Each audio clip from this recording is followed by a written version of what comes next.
Brought to you by Palm Marina Estates, Garuga, where luxury meets lifestyle by the water. They say, if you want to go fast, go alone. But if you want to go far, go together. In the world of Kampala real estate, we often see a stalemate.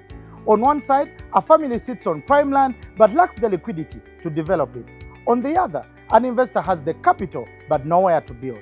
The bridge between these two worlds is a joint venture. It's the art of the win-win. But if the foundation of the agreement isn't solid, it can quickly turn into a legal headache. Tonight, we break down how to turn a handshake into a high-rise. We are diving into the mechanics of joint venture.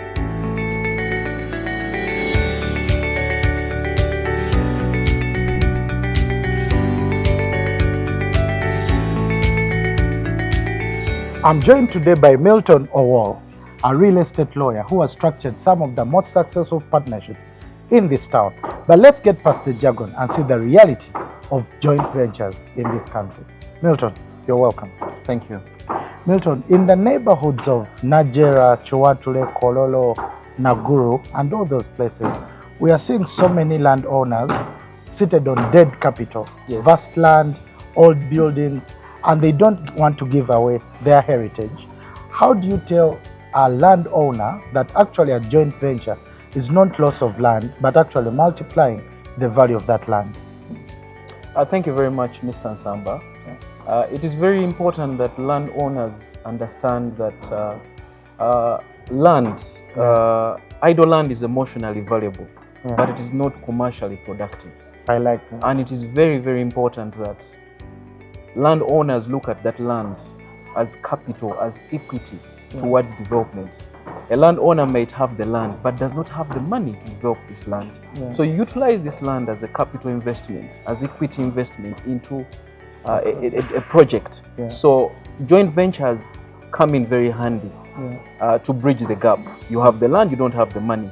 Somebody else, a developer, has the land, has the expertise and the knowledge and the financing. So when these two come together, they are able to pull off the project. Most importantly is that this landowner should be able to find protection, because like any other transaction, a joint venture might also present some risks. Definitely. On the landowner. So it is important that the landowner understands what they are getting into. They seek for professional and competent advice on how to go step by step so that their interests are protected. Otherwise, the joint venture is a very good solution to most of the land that is lying idle. Milton, joint ventures are many times compared to marriage.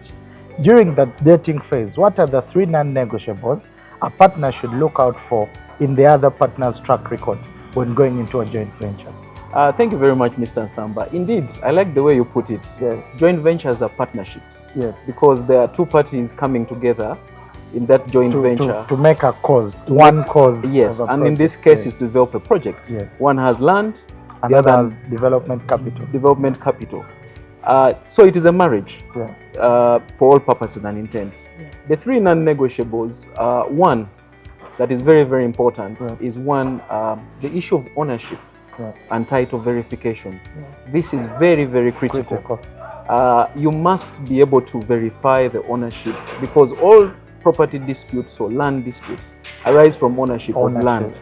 So it is important that you do a proper due diligence to know the owner of this property, whether the person you're dealing with has the right to utilize this property in this project. They have ownership, what kind of interest. No encumbrances, a proper due diligence. No third-party claims whatsoever. You do a deep due diligence. The second non-negotiable has to do with the developer's financial muscle capacity.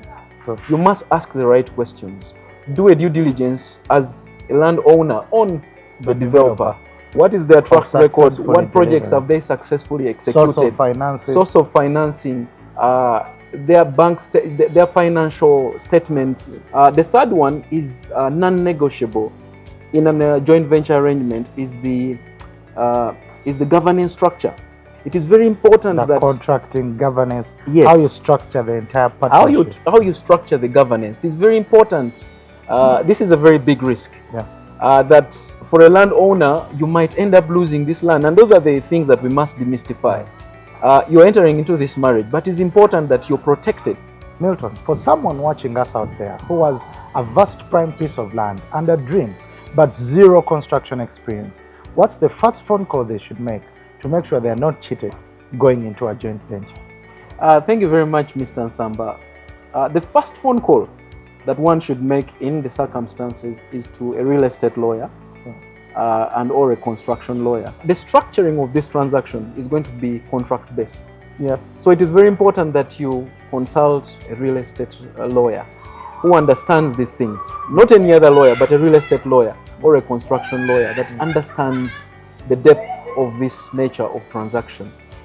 The real estate lawyer will be able to take care of your risks in the contract, the joint venture agreement, that is going to be the go-to document in the event of any disputes. The lawyer will also be able to advise you on the tax implications.